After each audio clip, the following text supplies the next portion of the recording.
Students of class 6, welcome to online class English.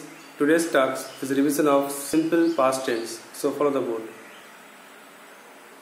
So today's task is a revision of simple past tense.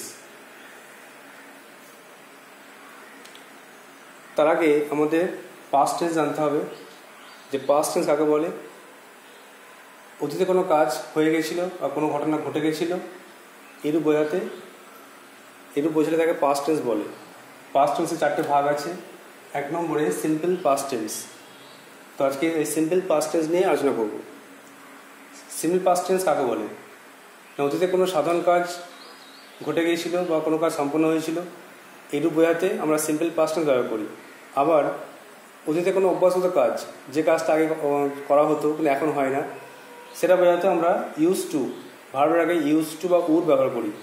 তার প্রথম নিয়মটা বললাম যে ভবিষ্যতে কোনো অতীতে কোনো ঘটনা ঘটে গিয়েছিল বা কোনো কাজ সম্পন্ন হয়েছিল এরূপ বোঝাতে আমরা সিম্পল পাস্ট টেন্স ব্যবহার করি। সেক্ষেত্রে সাবজেক্ট প্লাস ভার্ব এর সেকেন্ড ফর্ম বা ভার্ব টু, ভার্বের পাস্ট ফর্ম প্লাস অবজেক্ট, এইভাবে আমরা ব্যবহার করি। প্রথম সাবজেক্ট, ভার্বের পাস্ট ফর্ম প্লাস অবজেক্ট। আর একটা বলেছিলাম যে অতীতে কোনো অভ্যাসগত কাজ বোঝালে আমরা সাবজেক্ট প্লাস ইউজড টু বা উড ইউজ করি প্লাস ভার্ব প্লাস অবজেক্ট। মনে রাখতে হবে তখন কিন্তু ভার্বের পাস্ট ফর্ম হবে না, যেহেতু ইউজ টু বা উড বসে যাচ্ছে, এরপরে ভার্বের মেন ফর্ম প্রেজেন্ট ফর্ম বসবে, তারপর অবজেক্ট। দুটো এক্সাম্পল দিলে ভালো বুঝতে পারবো। এক্সাম্পল কি না, I ate rice, আমি ভাত খেয়েছিলাম। He did the work, সে কাজটি করেছিল। এগুলো সিম্পল পাস্ট টেন্স। আর এরপরে আরেকটা example, he used to walk in the morning every day, সে প্রতিদিন সকালে হাঁটতো। এখানে দেখো প্রতিদিন সকালে হাঁটতো, শেষে ত আছে, তো কোনো কাজ সে করতো এরূপ বোঝাতে গেলে আমরা কিন্তু এই ইউজ টু বা উড ভাবরাকে ব্যবহার করবো। তো এখানে তাই করেছি, he used to walk in the morning everyday, সে প্রতিদিন সকালে হাঁটতো। তাহলে ভার্বের আগে লিখেছি ইউজ টু। একইভাবে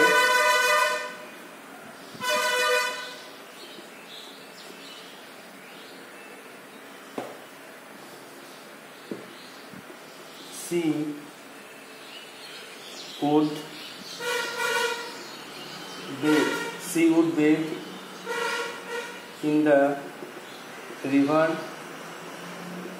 every day, সে প্রতিদিন সকালে স্নান করতো বা প্রতিদিন স্নান করতো নদীতে। He would bathe in the river everyday, সে প্রতিদিন নদীতে স্নান করতো, এখন করে না, আগে করতো। তো সে ত আছে, কোনো কাজ অভ্যাসগত কাজ বোঝালে আমরা ভার্বের আগে মেন ফর্ম বিএটিএইচই বেথ, স্নান করা, তার আগে কিন্তু উড ইউজ করেছি। এই বেথ কথাটা মনে রাখতে হবে। বাথ যেটা হয়, বাথ মানে স্নান, এটা নাউন। আর স্নান করা যেটা ভার্ব, সেটা হচ্ছে বেথ, বিএটিএইচই, এটা কিন্তু ভার্ব, এটা কিন্তু নাউন, মনে রাখতে হবে। বাথ, এটা বেথ। তাহলে she would bathe in the river in everyday, সে প্রতিদিন নদীতে স্নান করতো। তাহলে আমরা কি বুঝলাম এখানে? সিম্পল পাস্ট টেন্স করতে গেলে সাবজেক্ট প্লাস ভার্বের second form past form object, অথবা সাবজেক্ট প্লাস ইউজ টু বা would plus verb plus object, এইটা আমাদের মনে রাখতে হবে। এবার কিছু এক্সাম্পল দিয়ে করাচ্ছি, দেখো।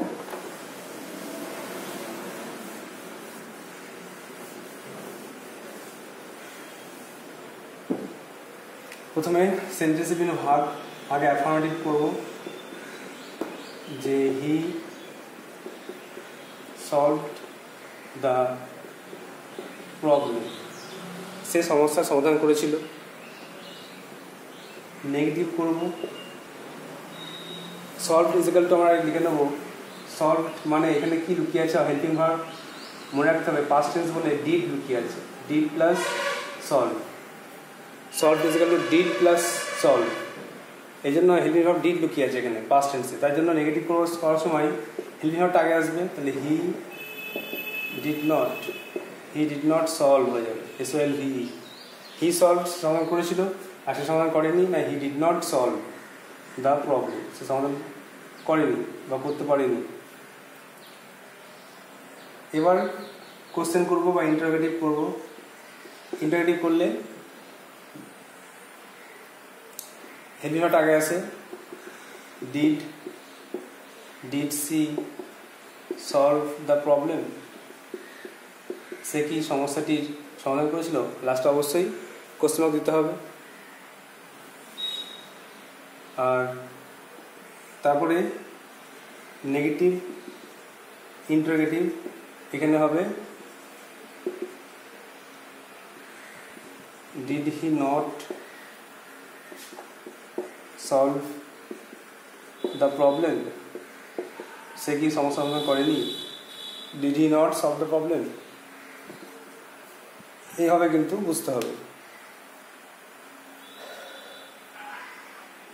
একটা সেন্টেন্স ভালো করে বুঝতে পারলে বাকি সেন্টেন্সগুলো তো নিজেরাই করতে পারবে। তাহলে 1 নম্বর এক্সাম্পল দিলাম, এটা এক্সাম্পল নম্বর 1, যে হি সলভ দ্য প্রবলেম, সে সমস্যার সমাধান করেছিল। নেগেটিভে he did not solve the problem, সে সমস্যার সমাধান করেনি বা সে সমস্যার সমাধান করতে পারেনি। ইন্টারোগেটিভে did he solve the problem, সে কি সমস্যার সমাধান করেছিল। আর নেগেটিভ ইন্টারোগেটিভে did he not solve the problem. এইভাবে তোমাদেরকে একটা সেন্টেন্সকে 4টে ডিভিশনে লিখতে হবে। আমি আরও একটা সেন্টেন্স করাচ্ছি, দেখো।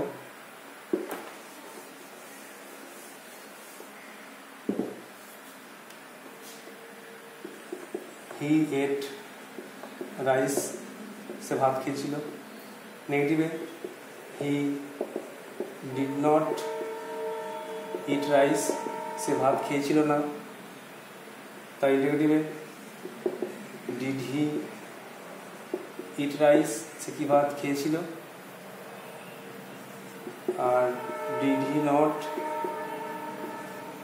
ইট রাইস, সে কি ভাত খেয়েছিল না। তাহলে হি এট রাইস ফার্স্ট টেন্সে। নেগেটিভে he did not eat rice, তাহলে এটি করার সময় মনে রাখতে হবে যে এখানে ডিড লুকে আছে, ডিডটা আগে আসবে।